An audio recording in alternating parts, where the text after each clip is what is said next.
There are shows with psychics. And there are shows with doctors. But there's no show like The Psychic and the Doc. Your practical paranormal power unleashed. This show synthesizes the talents of world-class medium Mark Anthony, the psychic lawyer, psychic explorer, and street smart spiritualist, behavioral psychologist, Dr. Pat Baccili. All subjects are on the table and no topic is taboo. Inspiration, insight, action, and fun as Mark Anthony connects callers with loved ones in spirit. In tandem with Dr. Pat's fresh, no-nonsense, street-smart, intuitive insights. And she is hilarious. Extraordinary problems require extraordinary solutions, which may come from this side or the other side. This is The Psychic and the Doc, and it starts now. Welcome to The Psychic and the Doc. This is our special Halloween episode, and we have the best Halloween guest ever, don't we, Dr. Pat? Oh my gosh, are you kidding me?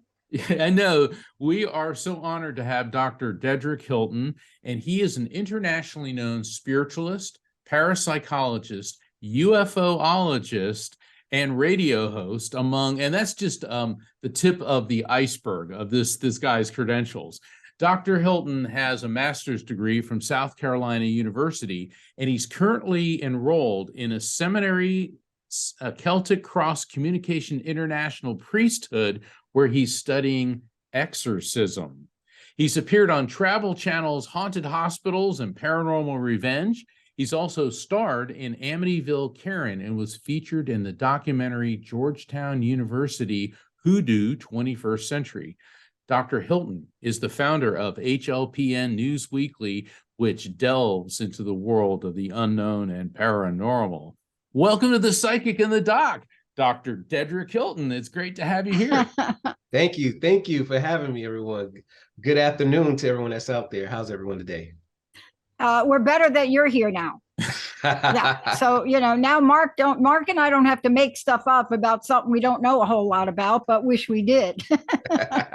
You know what's so cool about The Psychic and the Doc, right? Obviously, I'm the psychic, and Dr. Pat is the doc, and she's a behavioral psychologist. But Dr. Hilton, you're a parapsychologist. So for the benefit of our audience, can you explain what a parapsychologist is and what a parapsychologist does? All right, for start, I just want to start off by saying parapsychologists, the stereotype that people have is that we chase ghosts. That's not necessarily true.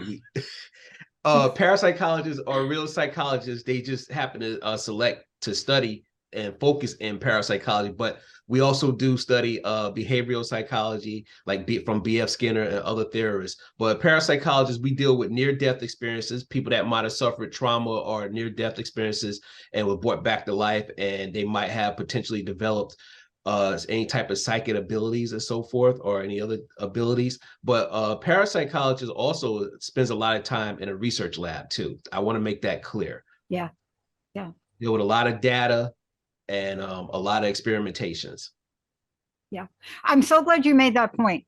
And I'll tell you why I'm so glad you made that point, is because, and I know over time, whatever you say, and Mark too, with his own JD, whatever you do, somewhere along the way, somebody's going to say to you something like, you don't really have any evidence. Like, I can't tell you how many times that's said to me, like, of my research. And then I have to send them my research, right? But we're talking about a passion that's fueled empirically as well as anecdotally, meaning numbers, statistic, methods, science, and stories. Don't we have to have both of those together to help people get a bigger picture? I absolutely agree. The data matters and your research methods matter in order to come to a proper conclusion. That's what I love about the work that you do, and also about The Psychic and the Doc show. And Dr. Pat, as usual, she hit the nail on the head. Evidence. People are always saying, oh, you don't have evidence. People tell me, oh, you're not really talking to spirits, you're cold reading. And it's like, okay, some of the things that come through, or many of the things that come through, I could not possibly make these things up or know these things.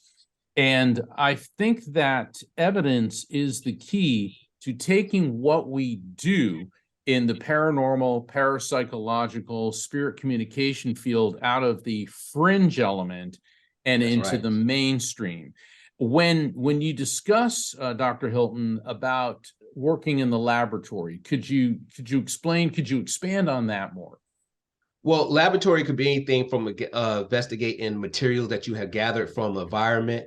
It could be laboratory, could be just also working in a science lab, reviewing correlations from interviews. For example, it could be something just basic as me conducting research on psychability with a couple of clients, 50 clients doing correlations like that.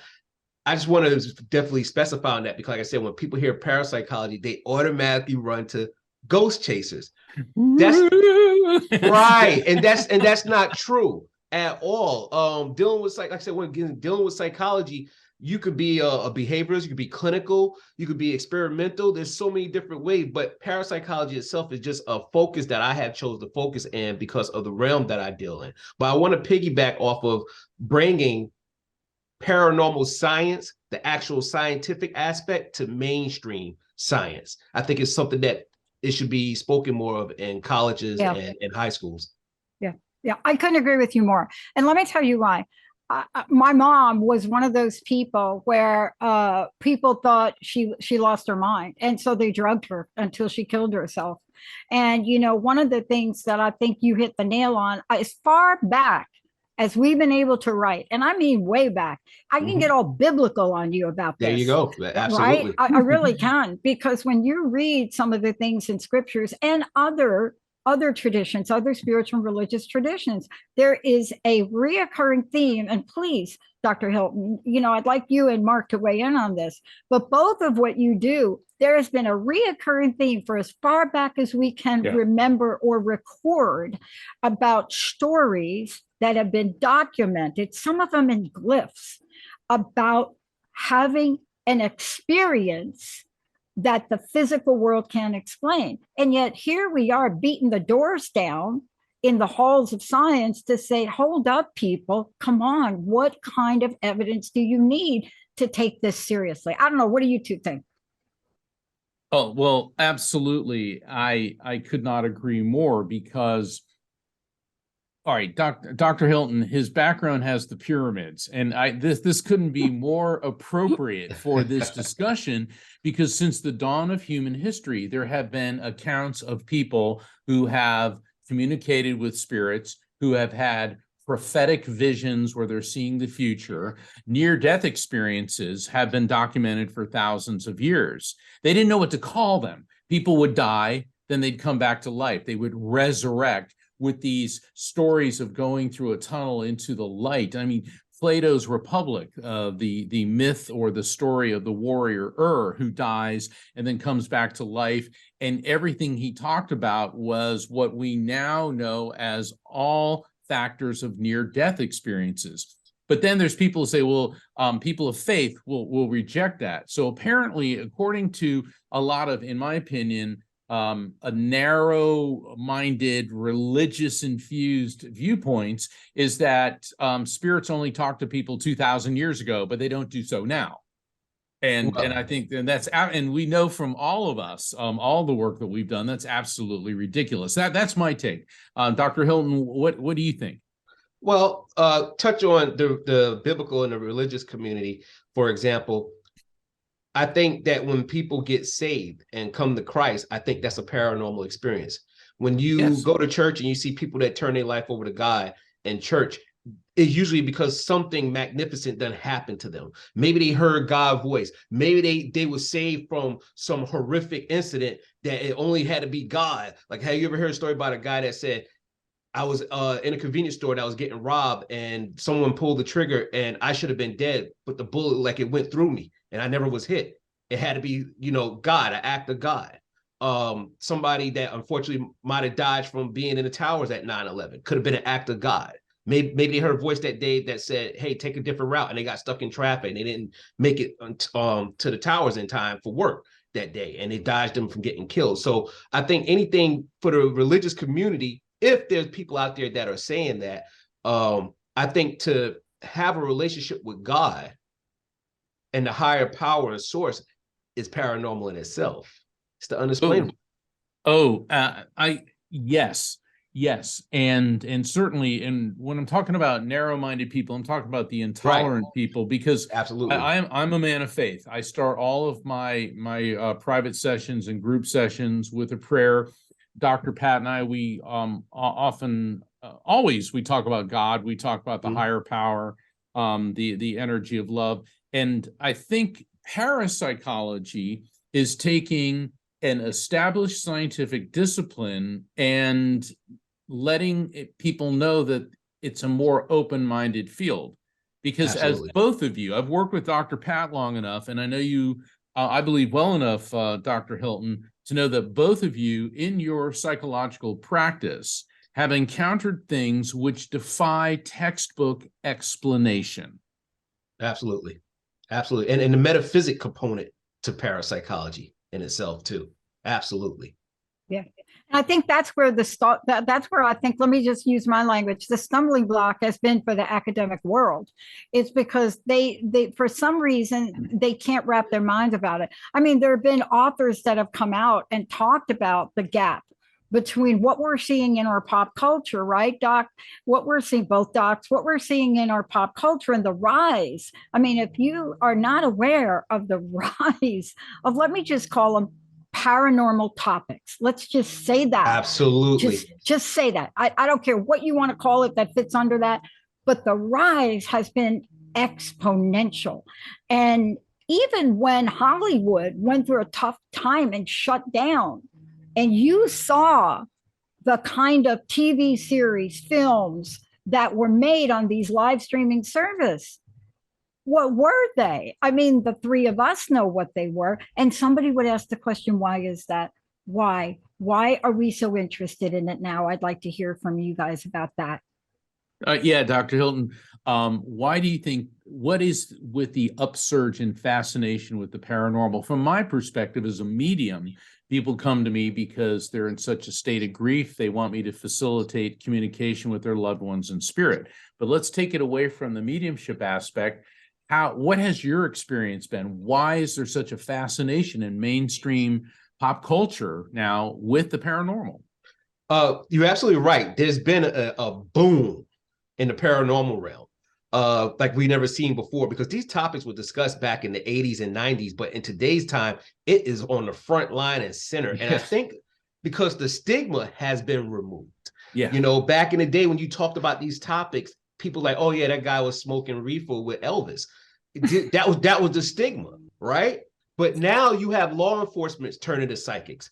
You have government talking about paranormal situations or research studies that was conducted that's being released now to the public. So right now, what you're witnessing is sci-fi has become reality now. For example, with UFOlogy, the government now talking about UFOs. Yes. I mean, this is a phenomenal experience. Just not our government, because you look at South America, they've been leading the pack and being transparent about UFO technology. This is reality conversations we have in modern day time. The stigma has been removed.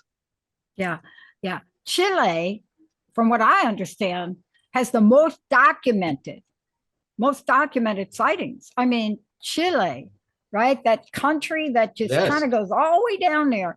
And to your point, I want to just be clear to our public what we're talking about, because I made a statement the other day and I got 3 emails. And honestly, when I get 3 emails, that's a lot. Actually, when I get 3 emails that actually make it to my inbox, that's a lot. And I made a statement about Dune, the movie Dune, right? And the books, which came out way back, like before any of these actors. And I said, because there was a debate, is Dune fantasy or sci-fi? I said it was paranormal. And that did not sit well with people. And then I went on to talk about, I said, how many supernatural abilities in the Dune universe can you pinpoint? How many things can you pull from that very pop culture-y, even way back? And see, I think this is what's happening. I think people will agree with us if they understood and knew how to identify them. Can we talk about that? Right? Because when you say paranormal, you're right. People go to like ghosts or they go to The Exorcist. But the Right. subtleties that describe paranormal, they are popping up every day, aren't they? I think paranormal and metaphysics is starting to pop up everywhere. Yeah. People are understanding the deeper levels of meditation and how to tap into higher dimensions. That's becoming a norm. And people also is seeking higher level of consciousness. They're breaking away from the dogmatic norms of what was being taught to us in previous generations. That's been my experience as well. People are not turning away from God. No. They're turning away from what you said, Dr. Hilton, dogmatic institutions. And I don't want to crash on religion, because religion theoretically, in its most pure sense, serves a very beautiful and valid purpose. The problem is a lot of the people that hijack it and use it for their own purposes, like what we're seeing with Israel and Hamas right now. We have a bunch of religious fanatics being funded probably by Iran, which is a government filled with religious fanatics that is creating all this discord. And yet that we call that area the Holy Land, because three of the world's great religions, Judaism, Christianity, and Islam, are all linked there. And if all these people would actually start listening to the teachings of the religions, there wouldn't be war. So in that sense, religion serves a beautiful purpose. It's when people use religion as a moral justification for their own ego, edging God out, ego-driven political agendas, that's when it goes sour. So people are now looking for that connection to the higher power, and they're doing it through meditation. They're doing it through some people are experimenting with the psychedelics. I don't approve of that. I'm going to go on record and say that. I think we have everything that we need already in us to connect with the higher power. There are colleagues in my field who do disagree with that. But the thing is, the paranormal is actually normal. The supernatural is actually natural. But we've now gotten to a point where it's gone from fringe to pretty much mainstream acceptance. What's your take on that, Dr. Hilton? Well, and just when I talk about dogmatic, I know at times we think about dogmatic in terms of religious terms. I'm talking dogmatic in societal terms of our daily. Like, think about this. Look where we at today. Look at this panel in itself. The diversity in perspective, experiences, gender, race, everything. This is a different cultural norm that we have broken away from if you looked at us in the 70s or 80s. Yes. Societal dogmatic term. And I think that as humans, that we are all spiritual vehicles now in a modern day time. And the fact that we're all sitting at this table like this, it shows that there's a higher level of consciousness that society is tapping into. We're leaving the 3D and we're going into the fifth dimension. And just to tap on something, after COVID, there was an article that was written talking about paranormal, actually. After COVID, they said there was a drastic rise. The Vatican stated this, a drastic rise in demonic possessions. Now, even though we have the higher side of positivity and positive energy and light that people are tapping into, there's also the darker side that is creeping up too, because I think that as spiritual beings, we're opening up these gateway portals as a whole, whether it's good or bad. And that's why we're having these conversations today more than ever. Well, hope I didn't get too freaky there. No, you didn't get too freaky. I'm sorry about that. That's not freaky at all. Hey, look, a month after I graduated from my school in California, the former advisor became the dean, and he saw me with a picture with my hands out and 2 stones in it. And he said they were crystals. He blacklisted me from working with any students because he thought I was holding crystals. Now, I have a lot of crystals. They weren't crystals, but you see, a school that I graduated, and by the way, I graduated with that school from that school, and my dissertation won honors. It doesn't matter. It doesn't matter what you do, because there are going to be people like that see a picture of you and say crystals are bad. And like, seriously speaking, it reminds you of how progressive we become and how archaic we still are in our beliefs, right? Yeah, crystals are bad. And what was the first radio?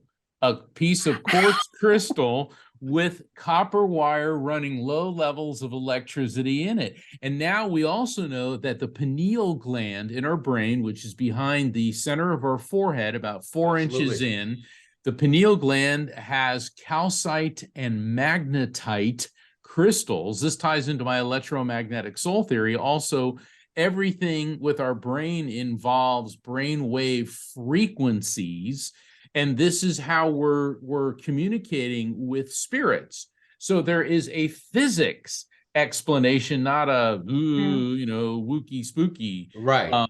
So, all right, I got to ask, since we got on the topic of exorcism, all right, you're studying exorcism.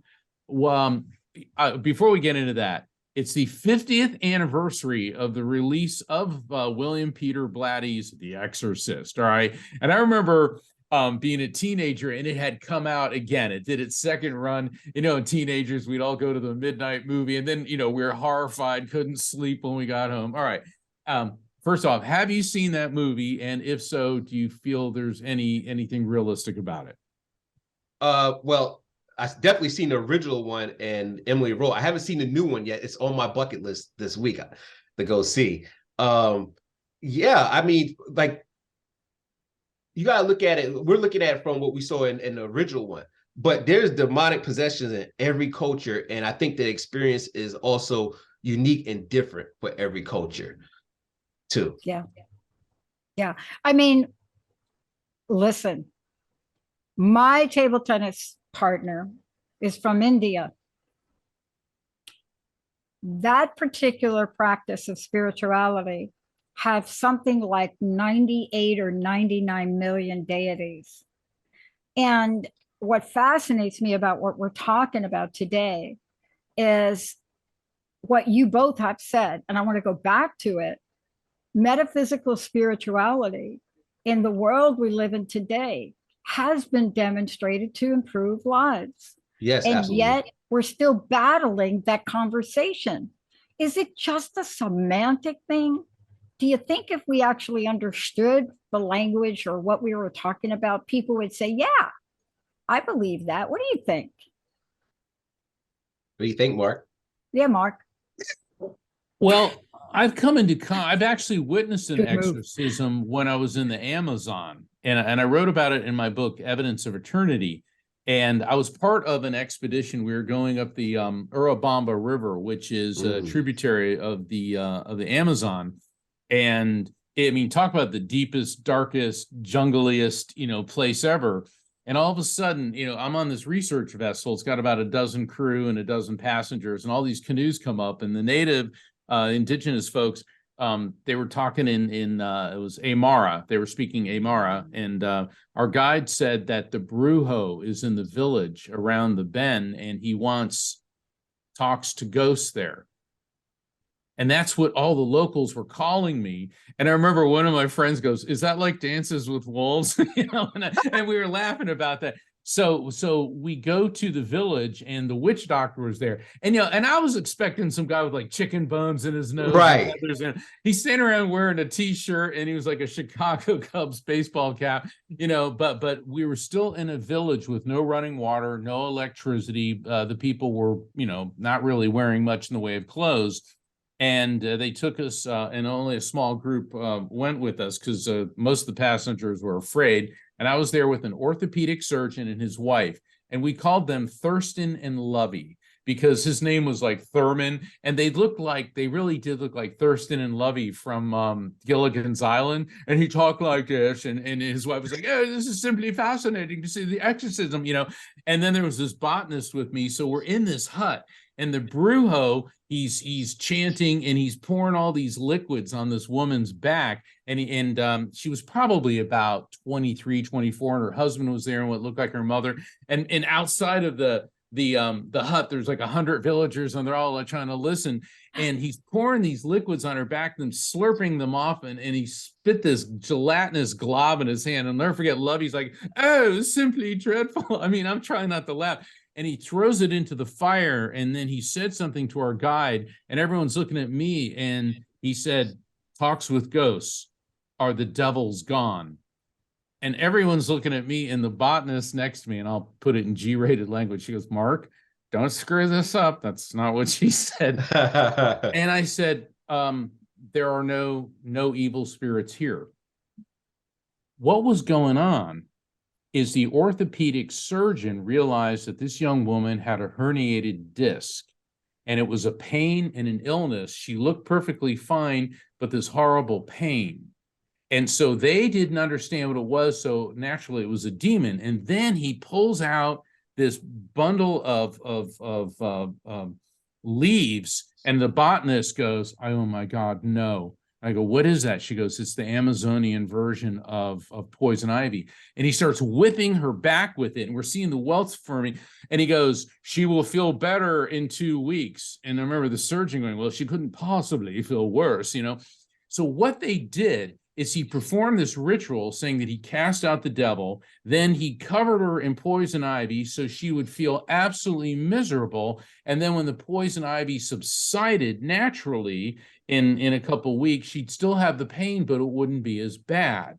You know, because I remember, like, we're going in this exorcism, and I'm a science guy, but all of a sudden I'm sitting there and my Catholic upbringing goes, well, what if this is a real, you know, a real demon? But in that case, as far as those people in the village were concerned, it was a group of demons, but the surgeon realized, no, he goes, I've operated on 1,000 of these. It's a herniated disc.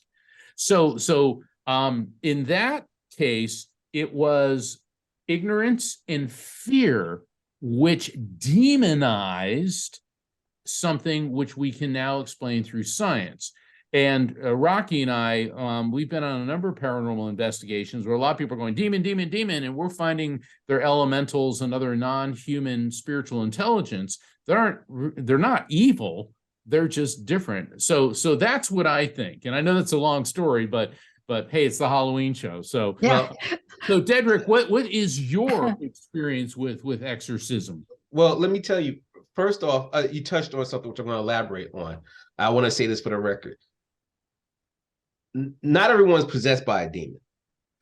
My background is in psychology and clinical study. I worked at the Department of Mental Health as a clinical counselor. I worked as a family therapist, and I make sure I go in. We do an assessment first, an actual assessment. You have to conduct a behavioral assessment to see if the person had a history of drug usage. Then when you go to their house, you want to check to see if there's any type of gas or anything leaking around that could trigger hallucinations. But I'm just saying, sometime how I got accepted into this seminary and to study exorcism was because of my clinical background and my psychological background, because I'm coming in, as Archbishop Nicholas Cachero said, he said, you're coming in with a perspective where you can look at it and see objectively if this is a psychological issue or is it really something spiritual. So everything is not always a demonic possession. Is demonic possession real? Yeah, but there's also levels to it too. I mean, sometimes it's not about the twist in the body and somebody's vomiting and throwing up. Sometimes it's just, for example, it could just be your character. It could be very low vibrational and evil and wicked. Sometimes your environment could play a role in it. To some people, it's survival. To other people, it's savage. For example, I had a high school reach out to me recently, and they said, hey, look, we found you online. We want you to come. We want to talk to you about a situation. And long story short, it was kids exhibiting some very low vibrational, could be in South Carolina here, which is the Bible Belt, evil behavior characteristics. What I found out was that the kids were going to sleep on a group chat at nighttime. 20 of them on this chat. Right. 3 of them wise guys playing some evil power suggestion book thing that they had on YouTube that they found. Yeah. And it was telling the kids that demons were consuming their minds. And it was like one of these like books that last for like 3 hours on YouTube video. So basically it was getting into the kids' subconscious, and they're listening to this in this group chat for like about a month. So obviously you listen to this at nighttime, just like you fall asleep to listen to Spanish phrases and words, eventually subconsciously it seeks into your mind. And this was having a psychological impact on the kids' behavior. And that's what it was. When we started doing a correlation and talking to the parents that was involved with the children, that was the correlation that we found. Once we removed the phones from them at nighttime, within 3 weeks, 2 weeks, the kids' behavior subsided. But I still believe demons exist, because I do have stories about a possible demonic possession that I witnessed. Yeah. Well, I want to take a short break because I want to really get into this more. Thank you for sharing that story. The reason I did not go full bore studying of clinical in the state of Washington, they didn't allow me to say the word spirit or spirituality. I couldn't even say astrology. So I decided I cannot do that. I cannot work in a realm where the reality of spirituality exists and not being able to use that language. Because even in our assessments, right, behavioral assessments, we look for those things. But we're going to take a short break. When we come back, we're going to tell you how you can plug into Hilton Live Paranormal News, whole bunch of other things. And Mark and I are not done with the questions. Let's take a short break, everybody. We'll be right back.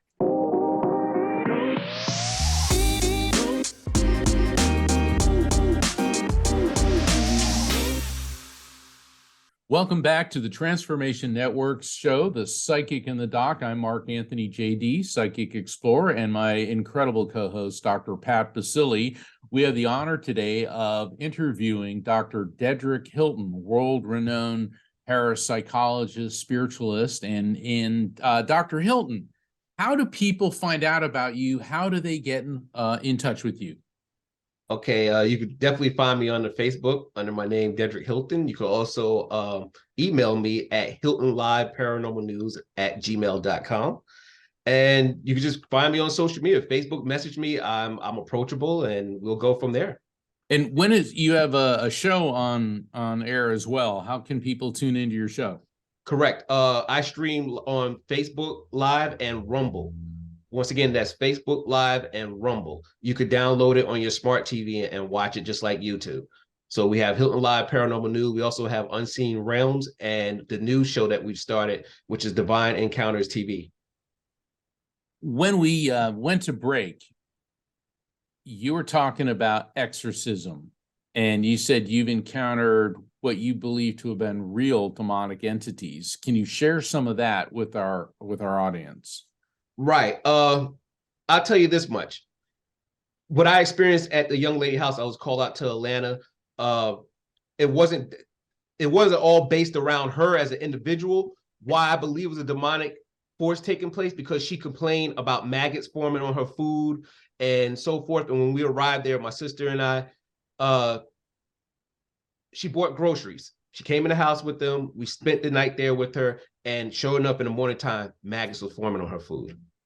Spiritual warfare is very real. Long story short, we went ahead and performed a baptism with her, and that's when her eyes started changing, her voice started changing, and she became super strong and physically aggressive. We were performing a baptism in her tub to try to pray over her, and what I witnessed with her body and her strength, it felt like I was wrestling with maybe 4 or 5 guys that was 250 on a wrestling team. Wow. Long story short, we also did an investigation and assessment with her boyfriend that she was dating at the time, and he noticed these behaviors too. Was the baptism successful? She hasn't experienced any more maggots on her food or anything like that in the last 3 years. So I take it that it's successful, but sometimes these spirits do come back. If once you pray for them and they come to God and they give up that lifestyle and they go back to doing what they're doing or playing with situations that open portals up or gateways, yes, these demonic entities can return back. Wow. Oh, this is the best Halloween show ever. I think when I think about all the things that I could talk with you or ask you about today, I want to know what you're planning. See, I think it's great we catch up on all you've done. I want to know what's up, what is going on up here. Like if you had this bottle, let's say a genie came out of the bottle and you're rubbing the bottle, I want to know what would be your top 3 things you'd like to get to work on.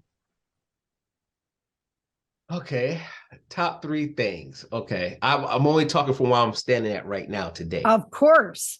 Top 3 things I would like to have. I like to be on a larger platform discussing these topics, obviously, because we discuss them within our community. I want to bring it to a broader level. 2, definitely complete my seminary, which I should be done this year, hopefully, in the priesthood. Not just for exorcism, but just to be a priest in general. That's something that I'm passionate about in general. And 3, I don't know. I think I have to save that third one, keep tucked away in my pocket. Always a good idea. Always a good idea. idea. It is. It's always a good idea.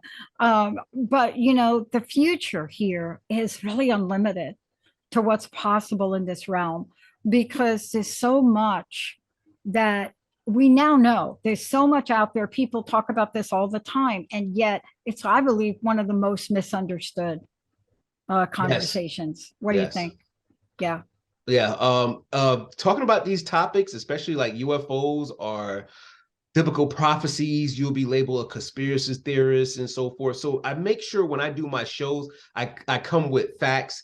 I come with presentation of evidence. That's why I show these clips and videos. Like one show, I talked about something about executive orders, and that it could potentially rattle a couple of people's feathers. And I said, "Well, did you watch the show?" They're like, "No." I'm like, "Okay, that's all right." But then once they watch it, they say, "I have to apologize. I Googled the executive orders, and they're real." And that's what I'm talking about. You have to be able to bring truth to people on a greater level with facts and the receipts, the data. Yeah. Go ahead, Dr. Pat. Mark and I did a show when we found out in the United States of America, the special project release documentation. And we did a number of interviews, a number of shows. And one of the question marks I had when they released that, they limited the dates by which the information was gathered and what they released. And we couldn't understand that. It's like, why did you only say you were going to release information based on, I think it was 1980 or something? Whenever a government does that and they're like, I'm only going to get, I don't think they're thinking, oh, people can't handle it. I'm thinking they're thinking, oh, we're not sure we want to release this. It's the oddest thing for me to understand withholding information on this. I cannot make sense of it. It is one of the most talked about conversations, UFOs. I just don't get what could be so seriously, whatever you want to call it, not to have been released. It's just mind-boggling for me. What do you two think? I'd never understood withholding it, because the standard line is it'll cause worldwide panic and upset. Really? Could the world be worse than it is right now? We've got, an unnecessary European war caused by a narcissistic sociopath. We have another one in Israel with Hamas. We've got them with Yemen, all over Africa, throughout Asia. China's threatening another war. Maybe an invasion of Haiti. Maybe an external threat might actually get us to stop trying to kill each other and say, hey, let's work together. I've never understood it, Dr. Pat. Dedrick, what are your thoughts on this? Well, the reason for the limitation is because you have the powers of be that want to stay in control. And the technology that's out there could revolutionize the way humanity lives. Like you said, it could cut down on these wars and everything. This technology is so advanced that these crafts have, it could reduce homelessness. It could cut down on how we use energy today. That means you'll run billion-dollar industries out of business by releasing some of this technology. Also, it will challenge religion, so to speak. Like, for example, the whistleblower stated that the first craft was retrieved by the Vatican in Italy and before Roswell. And they told the United States to come get this craft and hide it. And the church told them, said, don't put this out because this came from somewhere else. And right now, you're talking about 1920s, what we believe about God and humanity, it was, very traditional culture back then. It would have rocked. People's mind might not have been ready for it, but people today are ready for it, and they're still leaking it because of a control factor that's taking place. China has a craft. Mexico just put out, and they passed a bill because you saw I don't know if you guys saw the bodies that they retrieved. Yeah. Right. Well, people question it if they were fake. Come to find out, they was real. They said it was not made from animal bones. The second week, they had another scientist do research on them. So Mexico is passing a bill now as the first nation to say that they actually retrieve and have alien life form bodies. So you're talking about science. Yeah. You're going to have to Yeah. alter science now. Yeah. I had the honor of getting to know and actually to interview on a podcast I was working on, Calvin Parker. And I know you're familiar with him. He died recently, and 50 years ago, this month, he was 19 years old, and his 42-year-old friend Charles Hickson, they were abducted, and in broad daylight. This he said is about 100-foot long.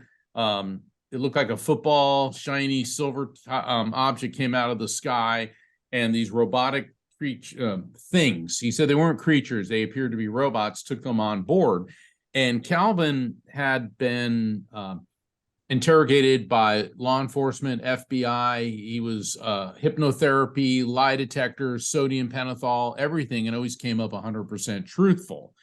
And he's just one of many, many abductees. And, heretofore, people would say they're insane. There was that couple, I think it was back in the late 60s. 50s, early 60s. Yeah, they were a biracial couple. And of course, that was Right. used to smear them. But why would people make these things up? What is your take on the abductions?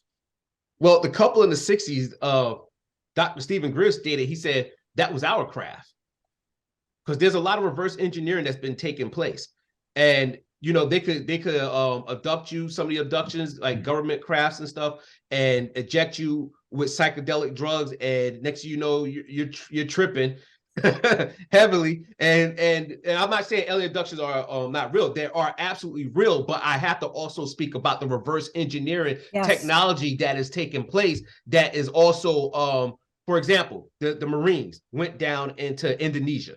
They was going through the jungle and everything, and they came out into an open platform, and it was a giant flat disc hovering on a platform.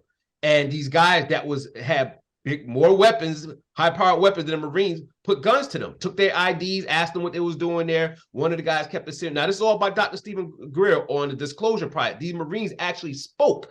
You could go watch this documentary. These are real Marines telling the story too on stage. And they said when they looked to the left, there were guns, drugs, and they had humans in handcuffs, and they were trafficking them inside this craft. He said the craft rose up, hovered. They told them, what you see here, you never speak on it. And it just shot off in the sky and disappeared.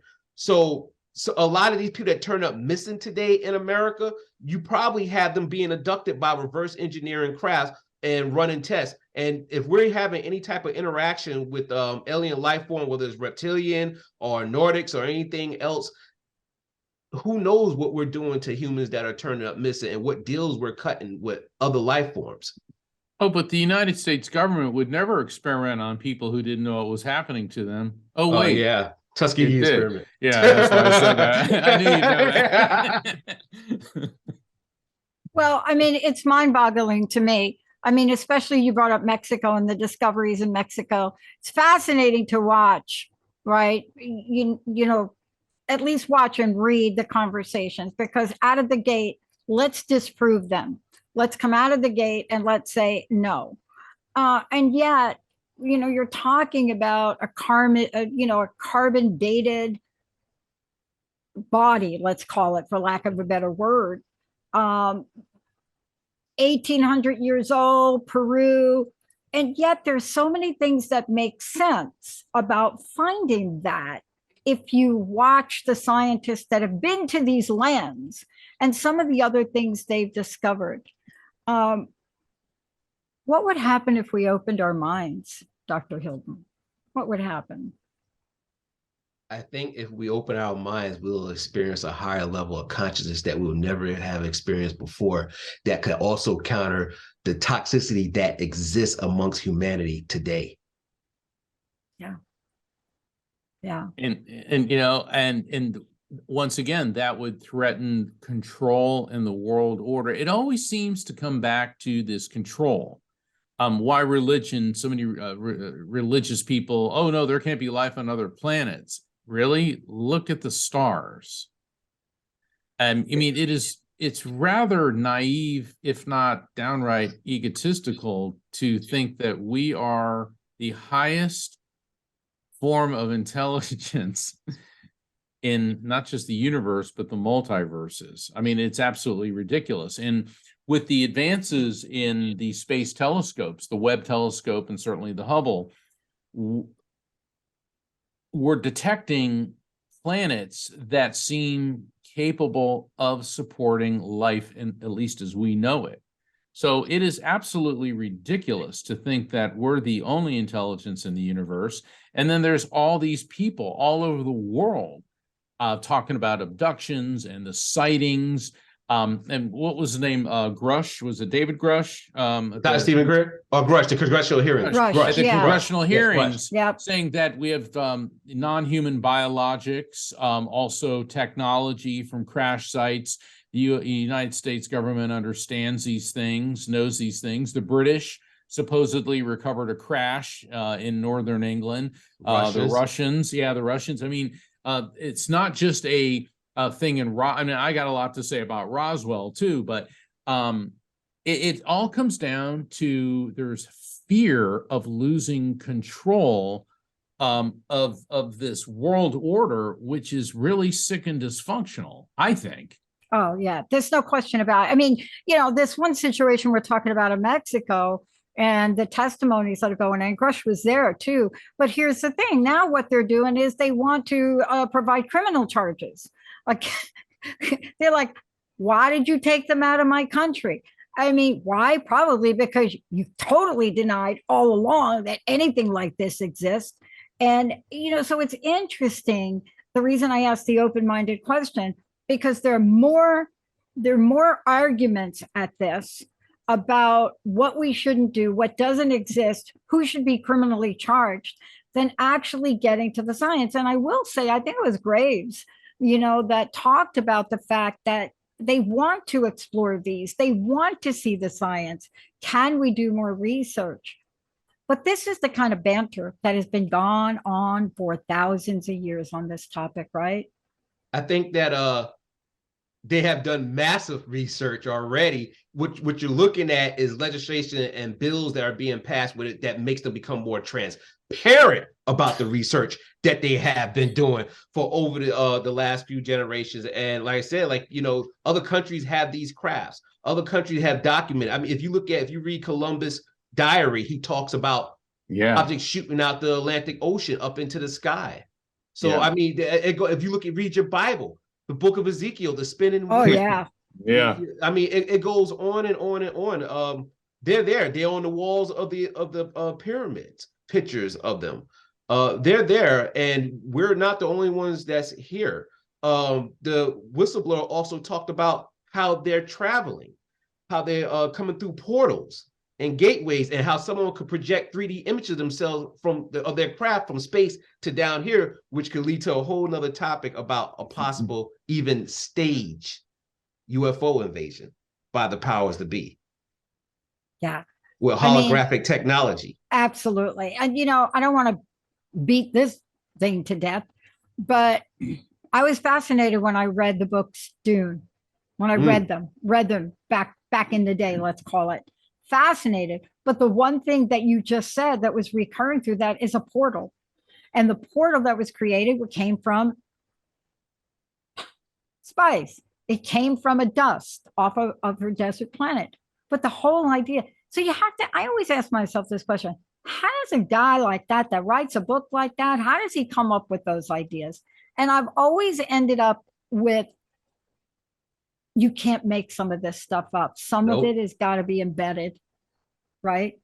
Yeah, you never know who you spoke with. You never know.